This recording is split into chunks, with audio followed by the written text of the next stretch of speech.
Qu'est-ce que vous feriez en 2021? Est-ce que vous avez envisagé une croisière peut-être? Always Croisière est un tour opérateur belge qui existe depuis 30 ans. Ils sont spécialisés dans les croisières maritimes et fluviales avec une touche belge. Je vous présente le programme de 2021 avec le directeur général Laurent Battens. Bonjour Laurent. Bonjour Ben. Alors, une question déjà, qu'est-ce que vous envisagez pour 2021? Eh bien, il faut savoir que depuis 30 ans, on sélectionne les plus belles destinations dans le monde et l'année prochaine, les clients auront le choix parmi une très très belle offre de croisière maritime puisque nous accueillons un nouveau bateau dans notre flotte, le World Explorer.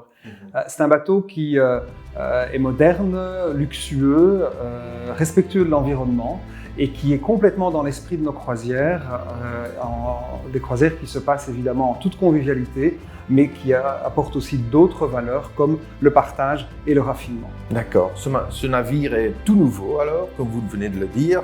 Quels sont les atouts majeurs? Oui, il est tout neuf, il a 1 an. C'est un petit navire qui peut accueillir 180 passagers au maximum, donc c'est évidemment un avantage. Il y a 3 ponts avec des cabines, 3 ponts avec des espaces collectifs qui sont extrêmement spacieux, ce qui est assez unique aussi pour ce genre de navire qui propose aussi des expéditions. Et grâce à sa petite taille, en fait, il peut aussi rentrer dans des ports où des grands navires ne peuvent pas se rendre. Absolument, absolument. En termes de cabine et de niveau de confort, qu'est-ce qu'offre le World Explorer? En termes de cabine, on a des cabines d'expédition avec des grands sabords sur le pont 3. Les ponts 5 et 6 sont aussi dédiés aux cabines avec des cabines de luxe, des fenêtres panoramiques, des cabines avec balcon, des salons et pour les clients les plus exigeants également quelques suites. Ok, d'accord. Qu'est-ce qui fait que les croisières que vous proposez sont différentes? Mais d'abord, tous nos itinéraires sont construits pour pouvoir profiter au maximum de la destination. À bord, on a bien entendu une équipe d'encadrement francophone, un directeur de croisière, des personnalités qui viennent présenter des choses, donc des conférenciers qui vont parler de la destination ou du thème de la croisière. La cuisine est évidemment à bord, c'est très importante à bord, très bonne à bord. C'est important évidemment pour les passagers belges, on le sait.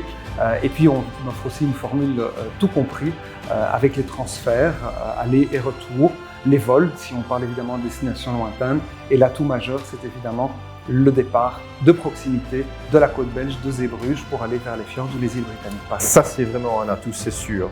Alors, à propos de l'été prochain, comme destination, qu'est-ce que vous proposez? Eh bien, on a plusieurs itinéraires assez étonnants à destination du Grand Nord, de la mer Baltique, de l'Europe du Sud et on terminera la saison par une croisière transatlantique avec comme destination finale Rio de Janeiro au Brésil. Ok, merci Laurent. Si vous désirez encore plus d'informations, je vous propose d'aller voir le site web où tous les brochures se trouvent en ligne et nous, on va se concentrer sur les destinations de 2021.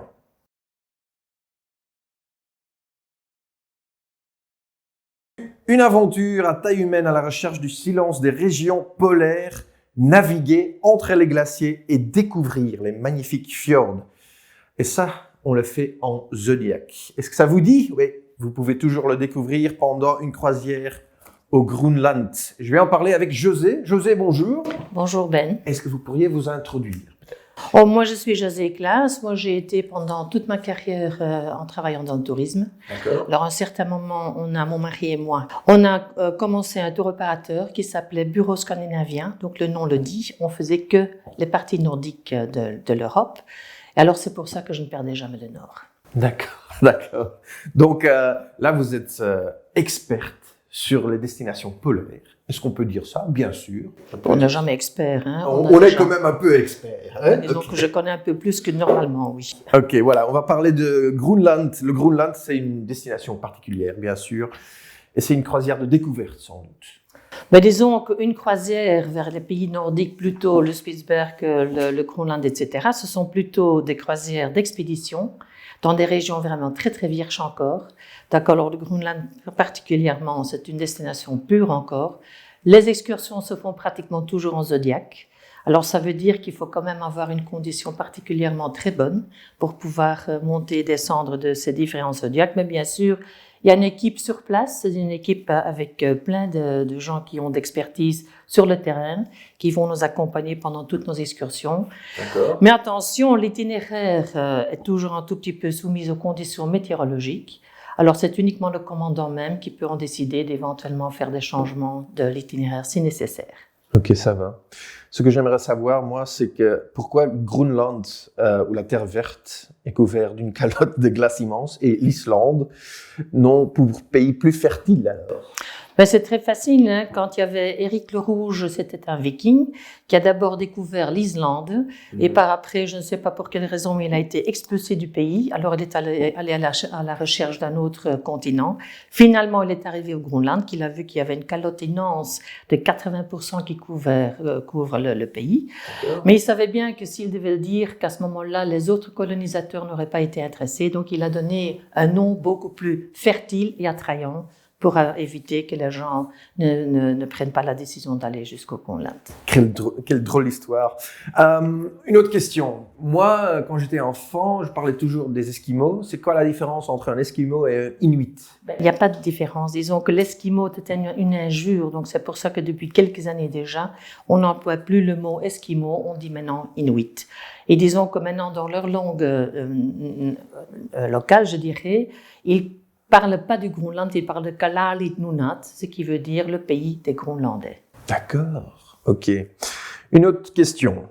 Ilulissat, Nuuk, Sisimiut, ce sont des noms qui sont un peu connus, mais qu'on voit dans les différentes villes ou villages. Oh, disons que la destination est un tout petit peu différente selon les villes qu'on va visiter, hein. Donc, si vous parlez de Ilulissat, c'est en somme dans la baie de Glace. C'est un endroit qui génère la plus grande quantité d'icebergs dans l'hémisphère nord, dans un fjord glacé. Alors, vous avez la navigation qui est vraiment fantastique parmi tous les icebergs. Et à ce moment-là aussi, vous avez normalement que le silence, entre autres avec les fracas des icebergs même que vous allez entendre. Pour le restant, c'est vraiment le silence total. Le silence, ça laisse vraiment une impression extraordinaire, je crois. Ben oui, parce que je pense que nous, on n'a plus l'habitude d'avoir une silence. En Belgique surtout, oui. Non, chez nous, il y a toujours des bruits autour de soi. Donc, c'est un tout petit peu une expérience déjà d'avoir une silence aussi parfaite. Ok, José. Et quel est l'avantage de rentrer au départ de Reykjavik en Islande? Mais c'est très facile dans le sens que cette croisière, elle fait pas seulement la côte ouest, mais aussi la côte est. D'accord. Ce qui veut dire qu'après la destination ouest, on passe par le Prince Christian Sund, qui est un passage fantastique pour arriver de l'autre côté, et qui nous mène alors à la ville la plus jolie du Groenland, c'est Tasalik. Okay. Mais le problème est de ce côté-là, il n'y a pas des grands aéroports internationaux, donc c'est pour ça qu'on fait encore le passage au Reykjavik, qui est juste en face, pour reprendre des avions en direction de toute destination, entre autres la Belgique. Ok. Tout ça en ce qui concerne Groenland. On continue par l'Islande maintenant. En juillet, on aura l'opportunité de faire une croisière de Reykjavik à Reykjavik pendant 9 jours. Quel est le point fort de cette croisière? Oh, c'est très facile, hein. Si vous voyez que notre destination Islande est vraiment fixée que sur le pays, il n'y a pas de jour en mer, donc nous avons vraiment 9 jours à faire le tour autour de cette île pour aller faire vraiment différentes excursions qui vous donnent alors un aperçu vraiment général de ce pays. C'est génial, c'est génial. Et comme nous voyageons autour de l'île en juillet, est-il peut-être possible de voir le soleil de minuit? C'est une bonne question. Le soleil de minuit est en somme un phénomène qui se passe uniquement au-delà du cercle polaire. Alors, si vous voyez la géographie de l'Islande même se trouve tout à fait en dessous du cercle polaire. Il touche presque, mais n'y arrive pas. Mais ça veut dire que quand on fait le passage du nord du pays, oui, que vous avez quand même vous touchez presque le cercle polaire, ce qui vous donne quand même des jours très longs et des nuits très courtes. D'accord. Pour ceux qui adorent les sports équestres, est-ce qu'on peut parler de poney islandais? Si vous parlez de poney, alors vous allez avoir tous les Islandais sur votre tête. Parce que c'est quand même un poney, non? Non, c'est pas un poney. La taille est assez petite, mais disons que c'est un vrai cheval. Alors donc c'est une race qui est déjà pure depuis 1000 ans. Donc depuis qu'ils ont été introduits en Islande en venant des pays scandinaves, finalement ce cheval est resté vraiment pur d'origine. Alors de ce fait, on parle d'un poney parce que la taille est assez petite, mais disons que c'est aussi c'est le seul cheval au monde qui a en somme 5 allures naturelles. Entre autres le tölt, qui est en somme la même chose que le pas, mais toujours avec un pied qui reste encore à sol. Donc ça, c'est la différence. Alors en plus, ce qu'il faut savoir, si un poney, si vous le dites poney, si le cheval islandais doit participer à des tournois éventuellement internationaux en dehors de l'Islande, il ne peut plus jamais retourner à son pays pour ne pas avoir des problèmes, question d'avoir encore des maladies externes qui seront apportées. Donc, une fois qu'il quitte, il ne peut plus revenir. Pour garder la race très, très pure. Ok. Parlons alors des baleines, parce que pour moi, une destination comme l'Islande, c'est les baleines qui sont importantes pour moi, pour aller les voir. Est-ce qu'on aura l'occasion peut-être? Disons que c'est toujours naturellement, on ne peut pas appeler les baleines quand on veut, hein, ça reste quand même une nature qu'on peut pas nous-mêmes décider. Mais disons que nous passons entre autres à Husavik, dans le nord de l'Islande, qui est en somme l'ancienne capitale, qui est encore une ville assez grande, même que toutes les villes en Islande sont très petites. Mais Husavik est connu comme le centre d'Europe, en somme, le plus important en ce qui concerne l'observation des baleines. Donc, si vous avez éventuellement une chance d'en voir, ce sera là la plus grande chance de quand même Husavik. Oui, je vais noter ça. Husavik, très important. Mais bien sûr, l'Islande est aussi peu peuplée. Oui. Donc, comme vous venez de le dire, donc c'est peut-être un véritable paradis ornithologue. Oh oui, là vous avez tout à fait raison. Hein. Donc, disons que pendant différentes excursions qui sont organisées, il y a beaucoup d'excursions qui sont organisées pour aller observer des différentes espèces d'oiseaux. Alors, entre autres, dans le nord, vous avez différentes îles qui sont alors à ce moment-là, avec même quelqu'un qui accompagne le voyage et qui vous accompagne aussi, un ornithologue lui-même, pour aller voir justement, pour apercevoir donc des différentes espèces d'oiseaux, entre autres des macareux, qui sont vraiment très typiques pour l'Islande, des pingouins, des pétrels, etc. Oh, c'est génial, c'est génial. Passons alors à une prochaine destination. C'est le royaume où la nature est reine aux paysages impressionnants. C'est un pays connu pour ses fjords majestueux, les chutes d'eau cascadant des montagnes et glaciers éternels. La croisière combine deux capitales, Bergen et Stavanger. Je parle bien sûr de la Norvège, le pays des fjords. Qu'est-ce qu'on veut savoir sur les fjords, le pays des fjords? Ce qu'on veut savoir, c'est de toute façon découvrir déjà les fjords. Ça, c'est le plus important, c'est le but de ce voyage. Alors il y a plusieurs fjords naturellement en Norvège, mais disons les plus connus se trouvent dans la partie du sud-ouest du pays même. Oui. Alors c'est pour ça que nous allons faire une croisière en direction, comme vous avez déjà dit, Bergen, et le point le plus haut, c'est Geiranger, pour les fjords. Alors disons que vous avez d'abord le fjord qui s'appelle le Lysefjord.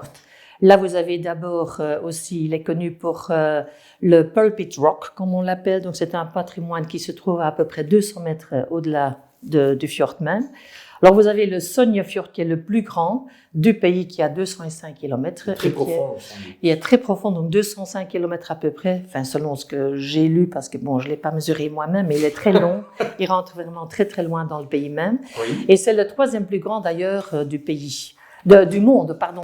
Et puis, celui qui est en somme le plus spectaculaire, c'est celui de Geiranger. Donc, c'est un fjord qui est en somme dans une falaise un peu plus étroite, qui est grandiose. C'est un des plus grandioses de la Norvège même. Alors, il y a jalonné aussi plusieurs cascades.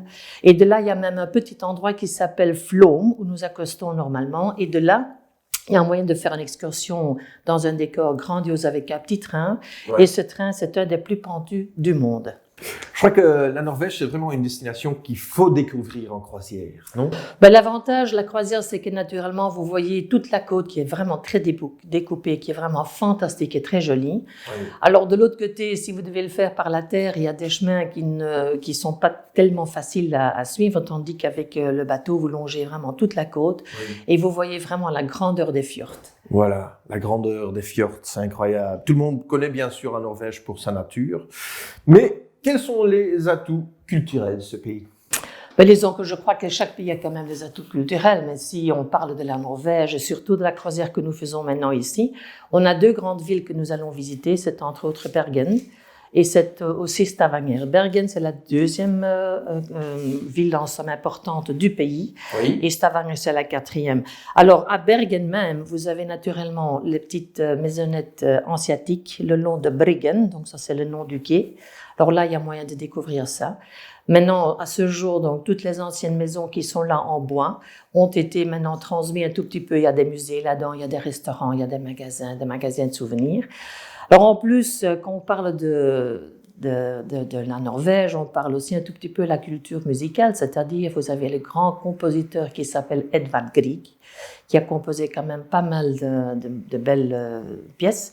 Et disons qu'il y a une excursion qui va jusqu'à Trollhaugen, donc ça c'est sa maison natale, où il a composé pas mal de chansons, pas mal de mélodies.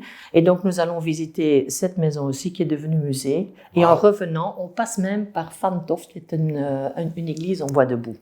Très spéciale en Norvège d'ailleurs. Il y a combien d'années?